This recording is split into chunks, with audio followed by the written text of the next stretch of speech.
Hey everybody, welcome to another episode of the Superpowered Fancast. This is Darren. Once again, another solo episode. We're going to have some more interviews coming up. We're going to have a special episode coming up where it's me, my significant other, my beautiful wife Regina, and some of her friends, and we're going to be talking about this season of Game of Thrones.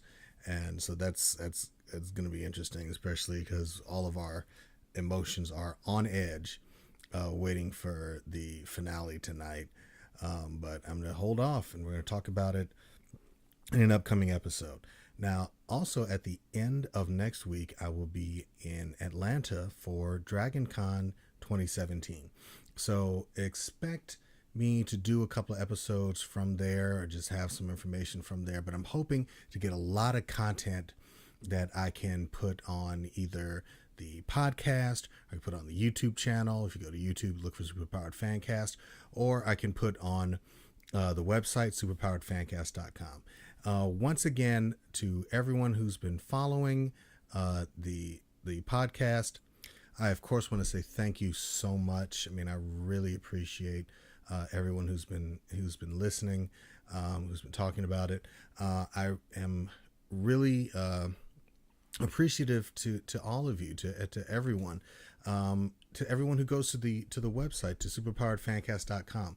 Thank you as well, everyone who has read or shared content either on Facebook. You can find me on Facebook at facebook.com/superpoweredfancast, or anyone who has tweeted out or retweeted articles that I've put up.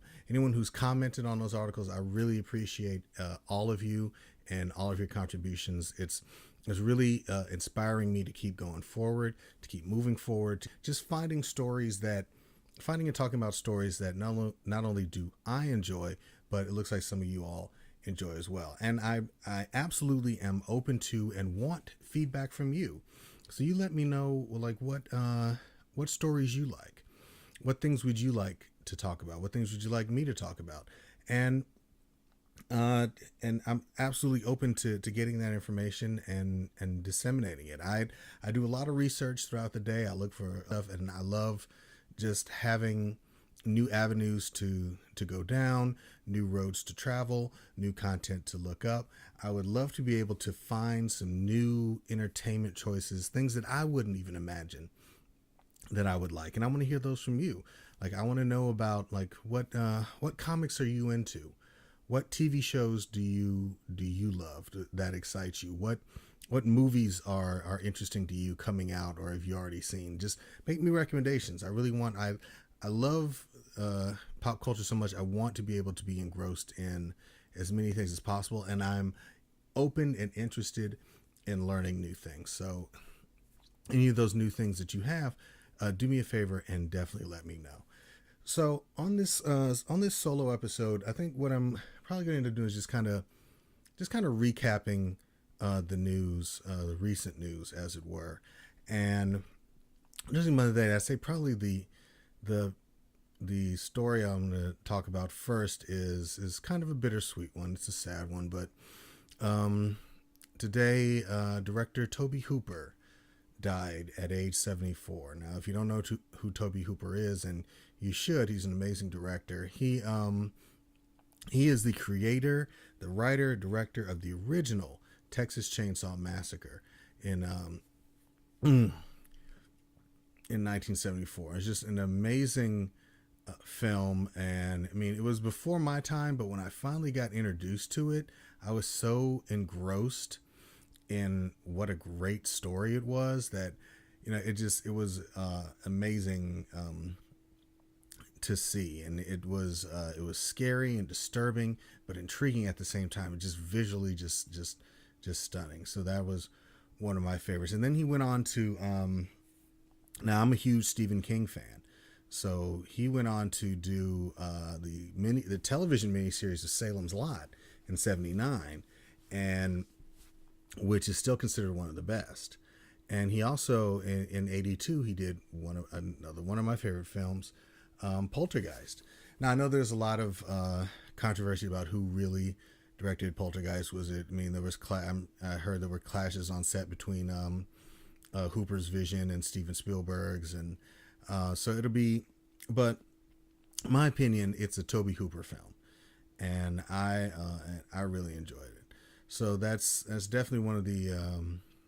It's he lived a long life. He did a huge thing. He kind of reinvented parts of the horror genre, and he's definitely one that's going to be missed. And it would just be remiss if I didn't talk about what a great director he is, and continued working. I mean, literally worked up until 2013. As like his last movie was a movie, a supernatural thriller called Jinn.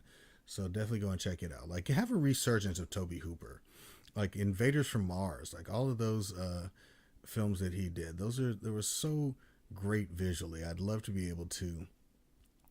people to kind of rediscover Toby Hooper cinematically, because I think he's a great director. So what next in the news today? So all of your favorites from Lucasfilm and Disney, they're bringing something new to fans, to Star Wars fans specifically. At the end of September 1st through 3rd, in honor of Force Friday, this is going to be Force Friday 2, because the first Force Friday was in 2015.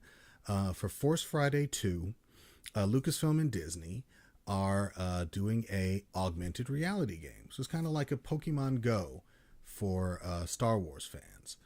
So you get if you go to starwars.com/find the force, I'm going to put the link in the description of this episode, so you'll be able to find it. I'm not sponsored by Star Wars or Lucasfilm, although I'd love to be, fingers crossed. But I just think it's a cool idea. They're doing an augmented reality treasure hunt, and the first part has already happened, where you got a message from General Leia talking about how she needs your help, and you know how that always starts. So it's going to be going on through like thousands of retailers across multiple countries. So it just seems like it's going to be just a huge push for Star Wars in honor of the next film, The Last Jedi, and just as a thing for fans of Star Wars to get into. So I think that's going to be a fun thing for everyone involved. So I can't wait to see that going forward. Now, kind of staying in the world of Disney, Marvel and ABC are developing a new drama. Now they already have Marvel's Agents of S.H.I.E.L.D. on ABC, and they've got Marvel's Inhumans coming this fall after its theatrical run in IMAX. Now, this isn't the first time that Marvel and ABC have tried to make another new show. I think it was maybe a year or two ago. They tried to spin off Agents of S.H.I.E.L.D. To a series called Marvel's Most Wanted, starring having Mockingbird as the main as the lead, but it didn't really pan out. But it looks like now they're going for, and this is the internet's words, not mine, but a Jessica Jones-esque drama for ABC, and which is an interesting premise. I don't know if if ABC's gonna necessarily have something that dark. I mean, they haven't, their prime time has gotten a little bit, more adult with a lot of the Shonda Rhimes shows, but honestly, like, Jessica Jones was originally in development at ABC in 2010 before they passed on it. So why would Karen Zarek from Marvel Television kind of want another Jessica Jones type show, or Jessica Jones-esque?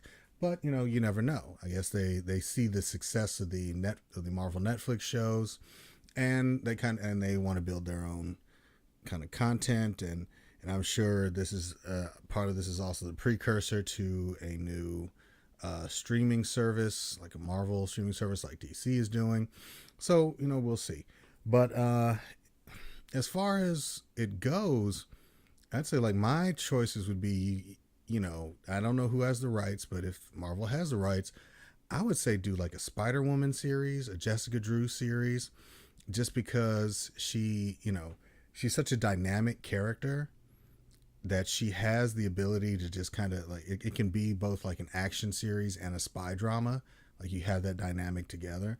Or do Jennifer Walters do a She-Hulk series? I mean, you're Disney, you're ABC. I think you may be able to scrape the budget together to do some special effects, or just not even have to just special effects to have her be She-Hulk. I think that'd be awesome.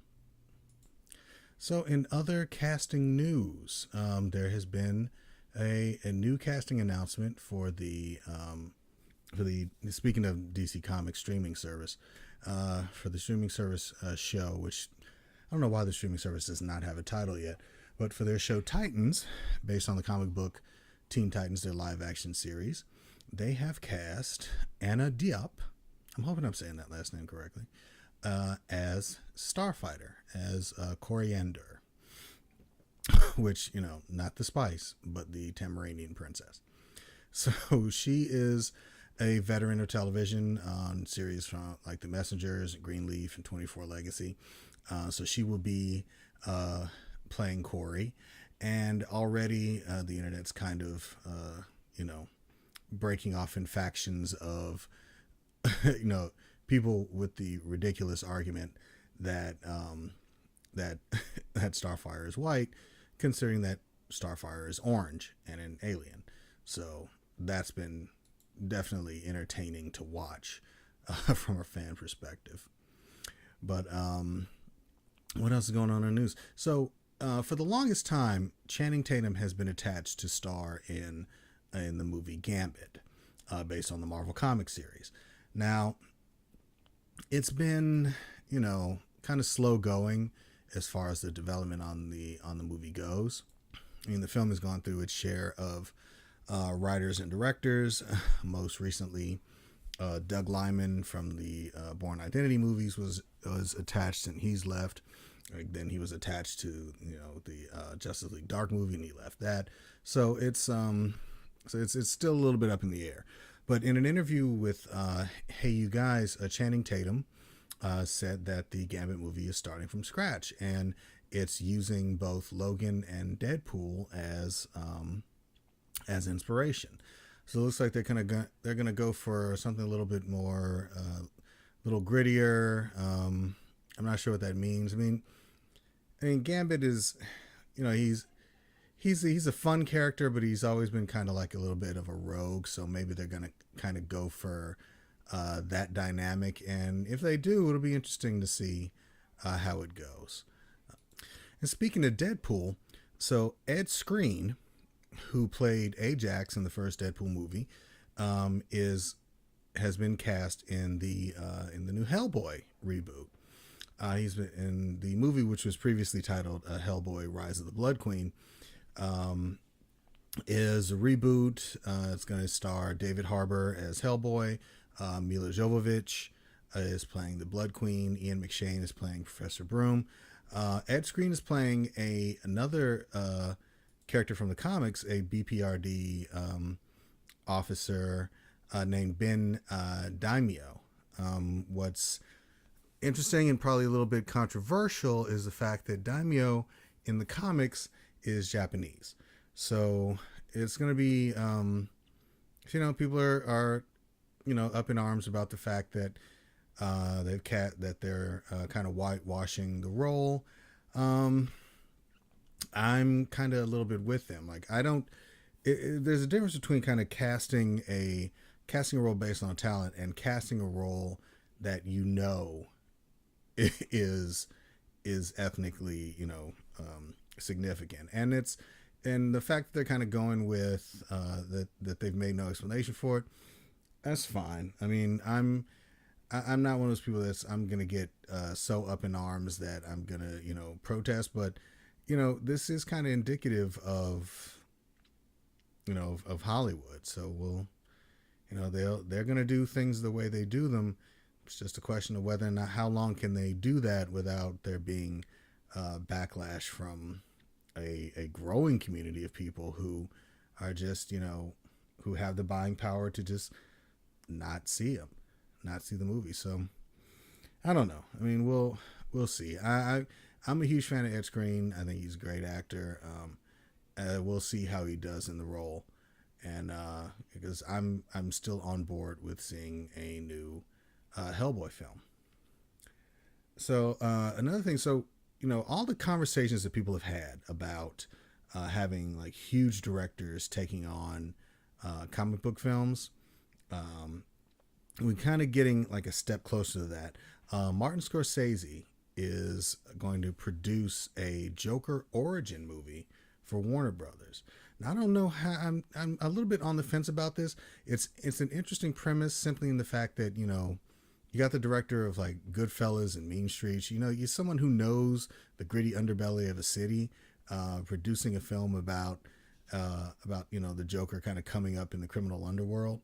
I think it can work. I'm not completely on board with a lot of stuff, but that's also kind of leading me into my next thing, and that's Warner Brothers is making some weird choices, and it's just weird to me. I don't know if it's weird to anybody else, but I don't understand why they're kind of going all in on Joker and Harley Quinn as just in the movies, because it seems like they're just making decisions to make a bunch of Joker and Harley Quinn movies. There's going to be a Joker standalone movie, then there's going to be a Joker and Harley Quinn movie, then there's Gotham City Sirens, which is going to star Harley Quinn, then there's going to be it's just, I'm sure there's going to be like a Harley Quinn origin film. It just seems like they're going all in on Joker and Harley, and it's going to be, and besides like Suicide Squad 2, it's just that they're interesting characters in contrast to the person that they're fighting.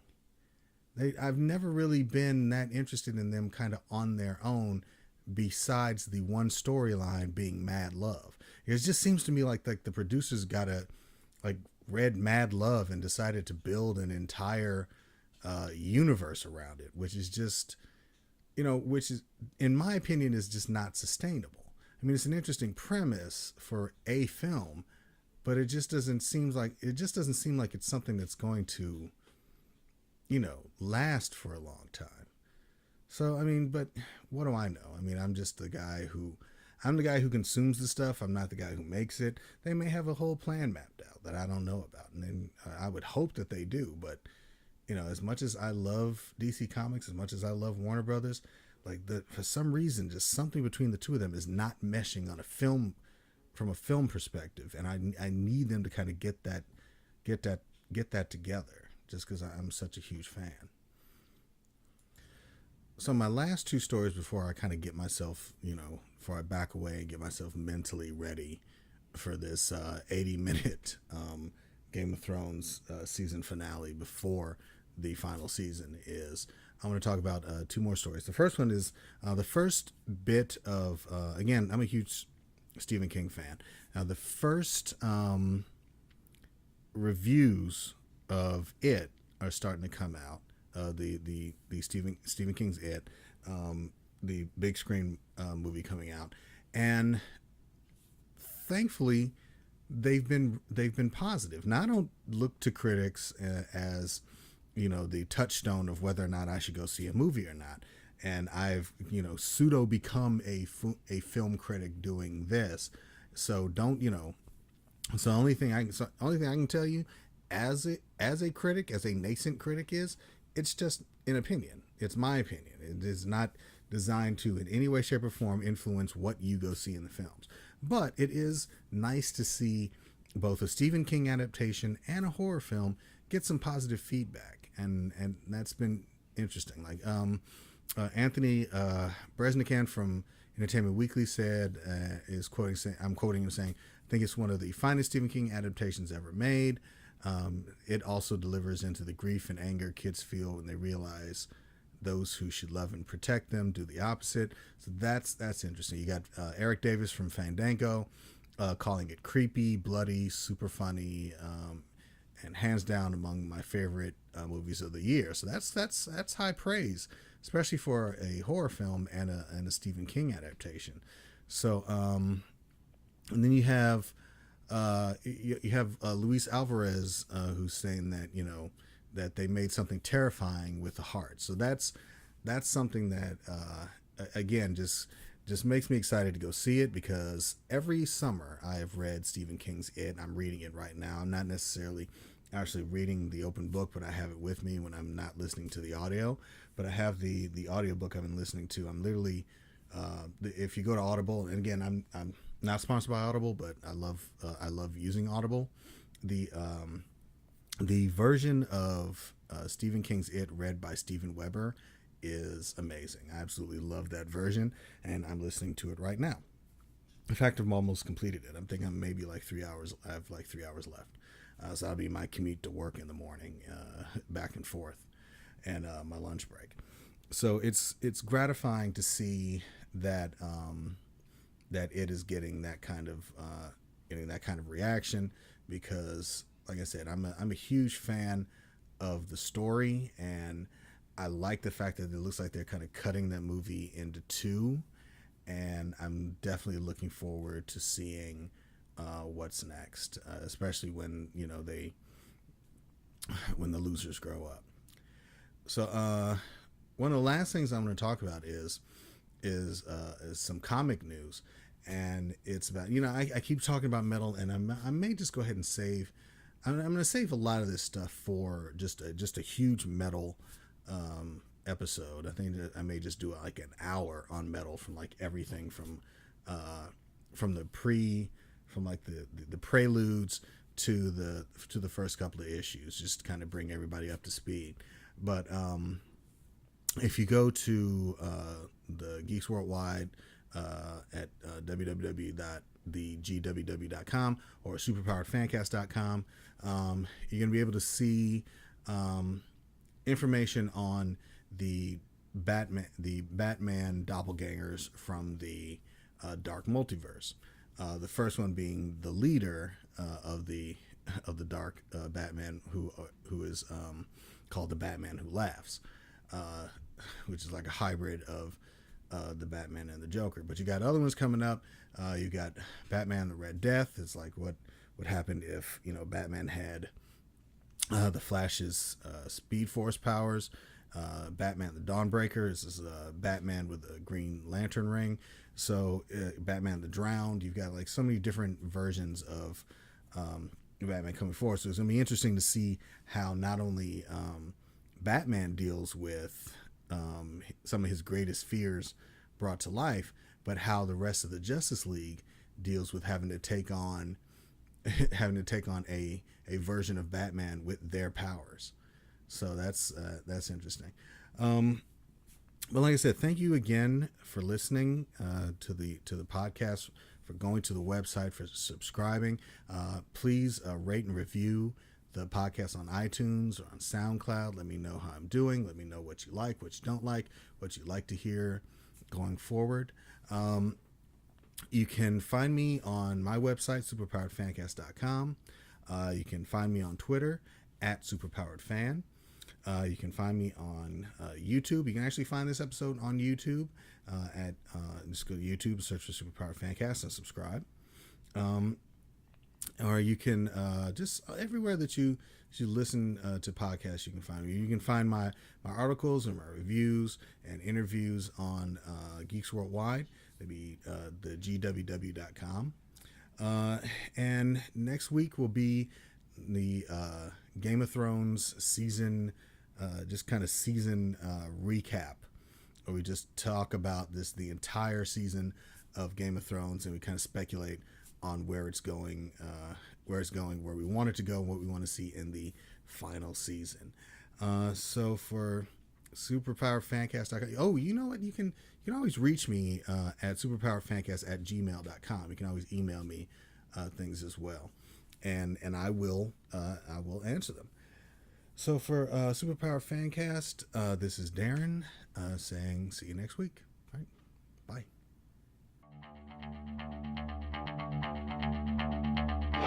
This has been a production of the GWW Radio Network. Please don't forget to subscribe, rate, and review us on iTunes, Stitcher, and SoundCloud. Also, check out Geeks Worldwide at thegww.com for all the latest news, reviews, and opinions on video games, comics, movies, TV, cosplay, and more. Geeks Assemble!